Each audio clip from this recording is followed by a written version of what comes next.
Hey everybody, today we're going to do what I anticipate to be a really good recipe. It's slow cooker North Carolina pork barbecue. And John and Daniel sent me this. They are subscribers and asked if I would make it, and they have tried it and say it's really good, so I'm looking forward to doing it also. And this barbecue is vinegar based because you know, that's what North Carolina barbecue is vinegar based, so I'm real excited to try it. I love barbecue of any kind. So I'm gonna put you down so you can see what's going on. Here's the slow cooker, and I'm going to put a cooking bag in it. These cooking bags are awesome. I was blessed to be gifted with some, and they are wonderful. So now I'm going to drop everything putting this on. Okay. So now I have my slow cooker lined. And the first thing I'm going to do is take my pork roast. This is a bone-in Boston butt. The recipe calls for a 3 to 4 pound Boston butt, but this one is only almost 3 pounds, but it will do. So I'm going to take it and lay it on the bottom. Let me rinse my hands real quick.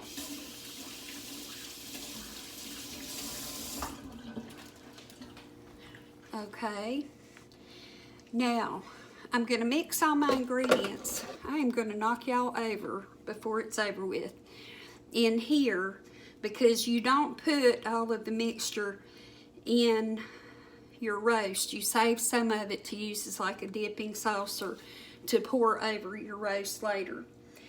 So what it calls for is 2 1/4 cups of apple cider vinegar. So I'm going to pour 2 1/4 cups in here. I have to open another one. I have to find where 2 1/4 is. There it is.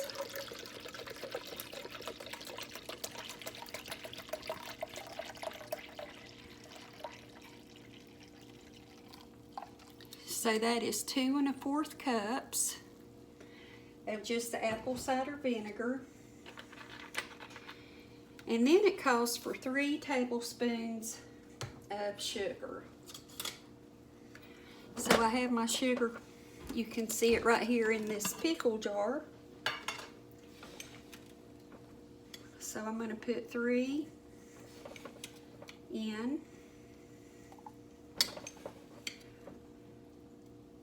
And I think I'm going to put 1 more just because I like it a little on the sweet side. So there is 4. The recipe calls for 3. I used 4, so you do whatever you want to do. Then you put in 1 tablespoon of Worcestershire sauce. So I'm just going to kind of guess at 1 tablespoon.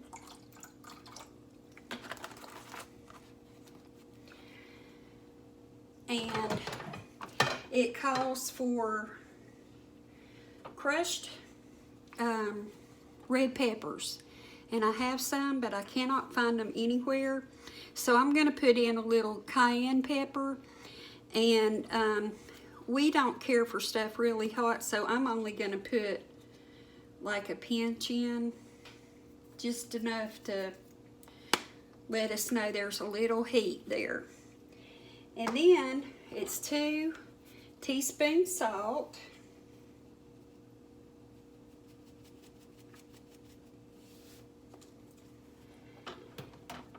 and 1 1/2 teaspoons black pepper.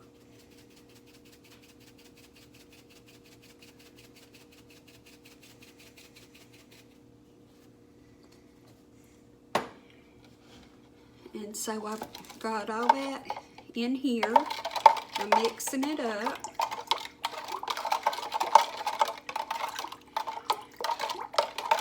And then I'm going to pour half of it on the roast.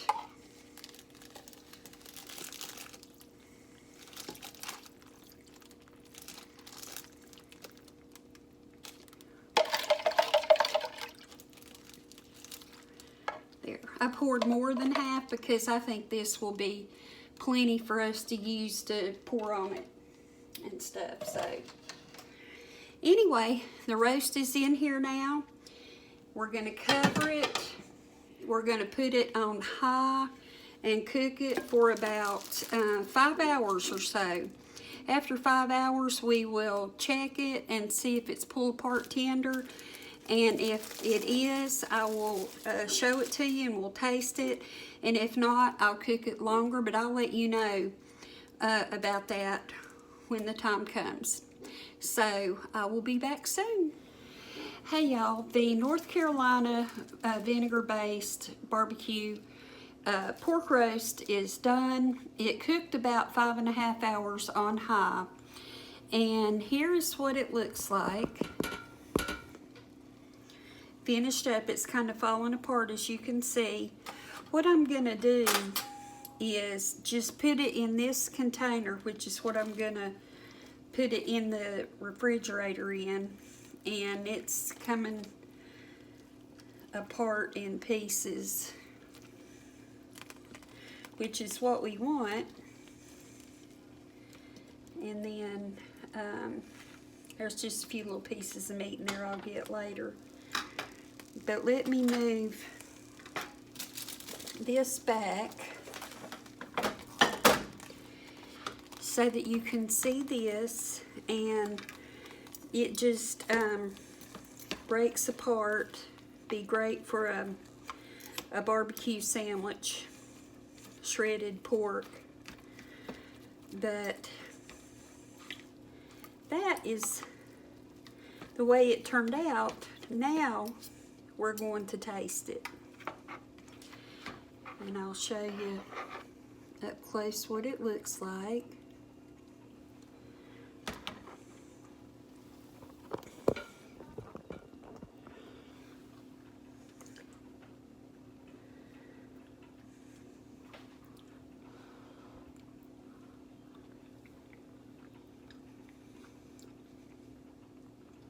The sauce absorbed into the meat really well. It's got a very nice flavor. If I had put this meat in a separate bowl, just like a 1 serving bowl for me, I would have poured some of that sauce over it, because I think it needs to have some, either some sauce out of the crock pot, or the sauce that you saved when you made it. It does need more of that. I like a stronger taste, but it's a very nice taste. It's a little bit vinegary, a little bit sweet, a little bit spicy. It all blends together and works together really good.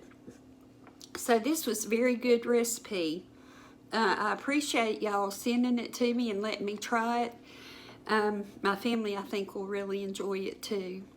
So I hope that everyone gets a chance to make it and enjoys it.